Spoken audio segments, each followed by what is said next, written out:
La franchise s'internationalise de plus en plus. On voit des franchises américaines débarquer en Europe. On voit des franchises européennes aller vers l'Afrique, la Méditerranée. La Chine, aujourd'hui, est une grande importatrice de franchises. La Russie aussi. Il y a des pays comme le Maroc qui se sont largement ouverts à la franchise par le biais de la master franchise ou par le biais de franchises internationales. Donc l'internationalisation des franchises est en marche. Mais la master franchise dont j'ai prononcé le nom tout à l'heure, qu'est-ce que c'est? La master franchise, en quoi ça consiste? Le rôle du master franchisé, quel est-il? Ce sont des questions que nous allons aborder maintenant avec Patrick Proé, qui est consultant en franchise, avec Olivier Thiebaud, qui est consultant en franchise. Et Olivier, c'est à vous que je demande, qu'est-ce que c'est que la master franchise et quel est le rôle du master franchisé? Bien, le master franchisé, par définition, dans le nom que Jean vous venez d'évoquer, il y a le mot franchisé et master. Donc par définition, avant tout, un master franchisé est un franchisé. Donc il a les mêmes droits et obligations qu'un franchisé, simplement il a la particularité d'être master, c'est-à-dire d'avoir la représentativité de son franchiseur d'origine sur un territoire donné. Ça peut être une région, ça peut être un pays tout entier. Et donc par définition, il va en son nom développer un réseau de franchise sur ce territoire donné, en assurant aussi bien l'animation, le développement, et en reprenant les obligations du franchiseur d'origine, tout en respectant un certain nombre de règles qui sont définies d'un commun accord avec son franchiseur de base.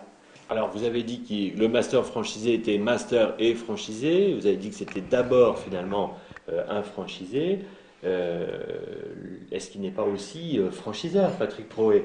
Est-ce que quelque part, si moi je suis le franchisé français et que je signe avec un master franchisé, est-ce que je ne le considère pas aussi en même temps comme un franchiseur? C'est tout à fait. C'est le complément, c'est que c'est effectivement le franchiseur sur le territoire qui lui a été confié. Olivier, à juste titre, a bien expliqué qu'il avait le rôle du développement et de l'animation du réseau. Donc, vous, franchisé, c'est au master que vous aurez affaire. C'est lui qui va développer sur le territoire et le savoir-faire, qui va vous le présenter, qui va vous former, qui va animer le réseau. Et donc, c'est à lui que vous allez payer les redevances, c'est à lui que vous allez payer le droit d'entrée. Et c'est lui qui a l'obligation de faire évoluer le concept pour continuer à le faire évoluer par rapport aux adaptations nécessaires du marché. Alors, le rôle de master franchisé, c'est donc un rôle extrêmement important, puisqu'il a autant d'importance qu'un franchiseur au niveau de son territoire, au niveau national. En même temps, c'est quelqu'un qui n'a pas inventé le concept et qui bénéficie de tout le support du franchiseur du pays d'origine. Donc c'est quand même une position intermédiaire extrêmement, j'allais dire presque confortable, grâce à ce soutien, grâce au fait de pouvoir reproduire en France quelque chose qui a déjà connu un développement à l'étranger. Et pourtant, il y a un certain nombre de master franchises qui échouent. On constate qu'il y a plus d'échecs parmi les master franchisés que parmi les franchisés. Certainement à cause d'un certain optimisme, certainement aussi à cause d'un manque de méthode pour trouver la bonne master franchise et monter le projet de master franchise. Et je me tourne vers vous, Patrick, à nouveau, pour vous demander, mais comment on choisit, première question, avant d'envisager les aspects de contrat, les aspects de méthode, d'études de marché, etc., comment va-t-on choisir une master franchise, un concept de franchise qui peut réussir en France? Qu'est-ce qu'on va faire d'abord? Je dirais qu'en premier lieu, c'est de s'assurer du succès du concept dans le pays d'origine. Il est inimaginable de vouloir développer sur son pays, sur un pays d'accueil, une franchise qui n'a pas réussi sur son territoire d'origine. Ça, je dirais que c'est le premier point. Après, il faut s'assurer de la volonté qu'a le franchiseur d'exporter vers votre pays et donc de se structurer, de mettre en place les ressources nécessaires qui vont lui permettre d'animer le réseau ou de donner les ressources nécessaires pour adapter le concept, etc. Ensuite, ce qui est encore mieux, c'est bien évidemment si ce franchiseur a déjà développé vers d'autres pays, et c'est bien évidemment avec réussite. Et enfin, je dirais que il faut que les éléments financiers soient à la hauteur, c'est-à-dire que le droit d'entrée soit raisonnable. On va certainement parler de prévisionnel tout à l'heure, ça c'est extrêmement important. Et enfin et surtout, quand même, il faut que ça soit en phase avec vos goûts, vos aspirations, que le produit qui vous intéresse corresponde vraiment à ce que vous avez envie de faire. Olivier, qu'est-ce que vous souhaitez ajouter sur cette façon de trouver la bonne franchise à, entre guillemets, importer sur le territoire français? Il y a bien entendu des étapes intermédiaires qui sont véritablement indispensables pour pouvoir pérenniser et avoir le maximum de chances de succès pour développer son réseau sur le marché français. La première, c'est bien entendu de faire une étude de marché précise à la fois de l'existant sur son propre territoire, en l'occurrence par exemple la France, sur la faisabilité d'une enseigne telle qu'elle peut être représentée dans différents pays et voir si les conditions de réussite sont réunies. Est-ce qu'il y a une place pour cette enseigne? Est-ce que tous les ingrédients qui sont autour de cette enseigne peuvent être transposés d'un pays tel que à l'autre? Donc je reviendrai sur, premièrement, étude de marché. Deuxièmement, ce qui me paraît fort important, c'est bien entendu l'adaptabilité.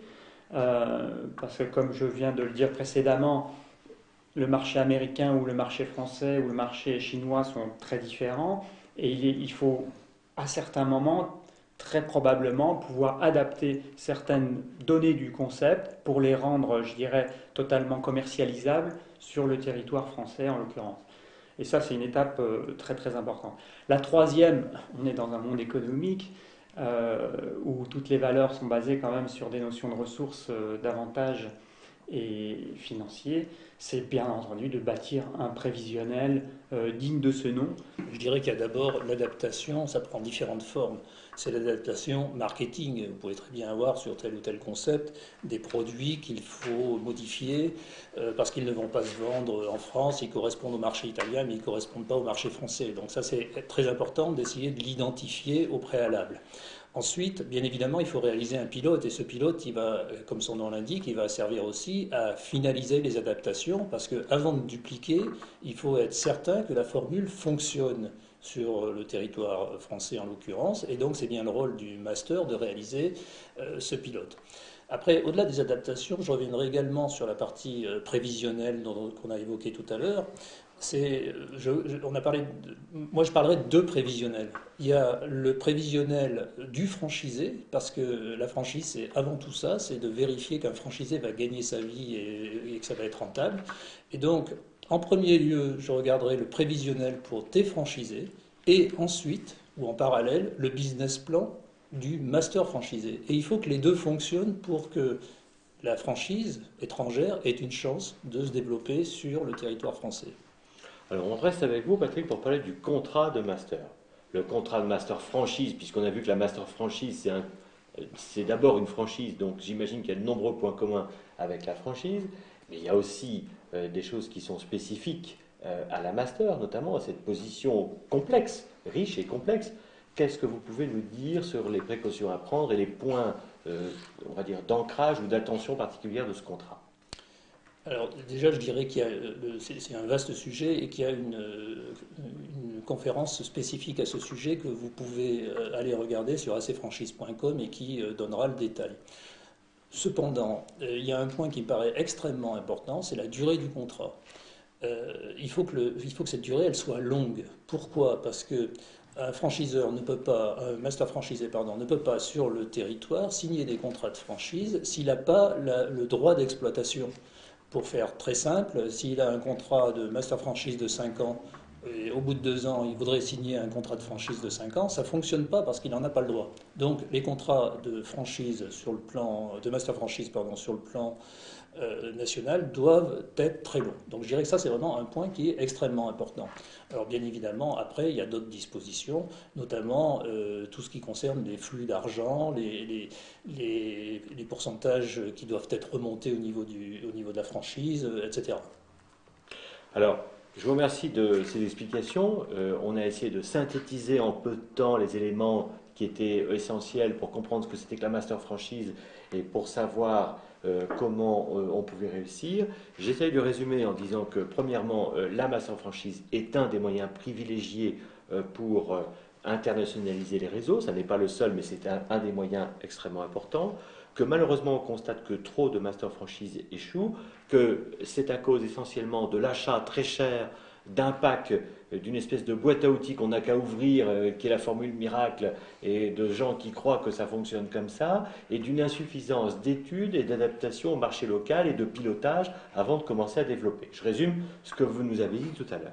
Et puis, je sais que vous avez également de nombreuses missions en cours de rapprochement entre des masters franchisés potentiels et des franchiseurs étrangers, ou entre des franchiseurs français et des masters franchisés étrangers. Donc je sais que vous êtes au cœur du sujet et qu'on peut venir vous voir très volontiers pour avoir plus de conseils. L'email de contact apparaîtra et je sais que vous êtes tout à fait disposé à accompagner les chefs d'entreprise dans ces projets. Merci beaucoup. Merci.